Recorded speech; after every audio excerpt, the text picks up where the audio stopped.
Education sector से एक बहुत ही ज़रूरी और ऐतिहासिक यानी कि हिस्टोरिक खबर आई है, जिसका असर मुंबई के सबसे मशहूर educational institutions Saint Xavier's college पर पड़ेगा। खबर ये है कि प्रोफेसर डॉक्टर करुणा गोकर्ण को सेंट जेवियर्स कॉलेज मुंबई की पहली महिला प्रिंसिपल नियुक्त यानी कि अपॉइंटेड किया है।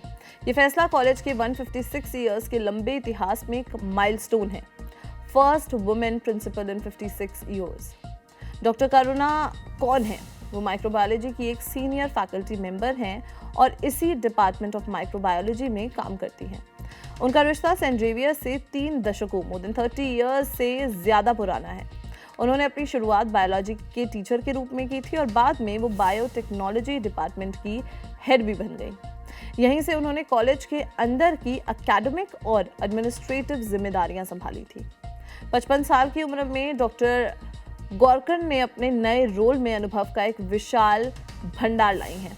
वो पहले वाइस प्रिंसिपल एकेडमिक्स और director of internal quality assurance cell जैसे इंपॉर्टेंट पोजीशंस पर भी काम कर चुकी हैं।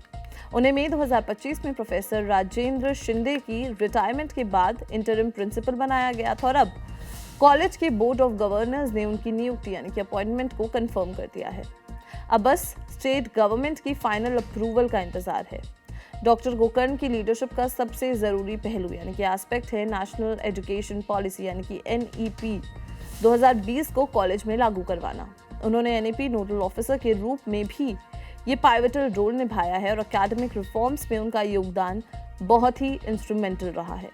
NEP 2020 जो एजुकेशन सिस्टम में बड़े बदलाव लाने की बात करता है, उसकी स्मूथ ट्रांजिशन में उनकी भूमिका बहुत ही सराहनीय यानी कि कमेंडेबल रही है। 1869 में स्थापित यानी कि एस्टैब्लिश्ड सेंट जेवियर्स कॉलेज ने जनरेशंस ऑफ डिस्टिंग्विश्ड एलुमनाई दिए हैं। इस कॉलेज के इतने लंबे इतिहास में डॉक्टर करुणा का प्रिंसिपल बनना एक बहुत ही इंस्पायरिंग और बड़ा माइलस्टोन है। ये सिर्फ उनकी पर्सनल अचीवमेंट नहीं बल्कि इंडियन वुमेन एकेडमिक्स लीडरशिप के लिए एक बहुत बड़ा सिंबॉलिक मूवमेंट है। हम उन्हें इस शानदार उपलब्धि के लिए ढेर सारी बधाइयां देते हैं और आगे के एकेडमिक इनोवेशन और इंस्टीट्यूशनल ग्रोथ के लिए उनकी नेतृत्व यानी कि लीडरशिप की तरफ देख रहे हैं।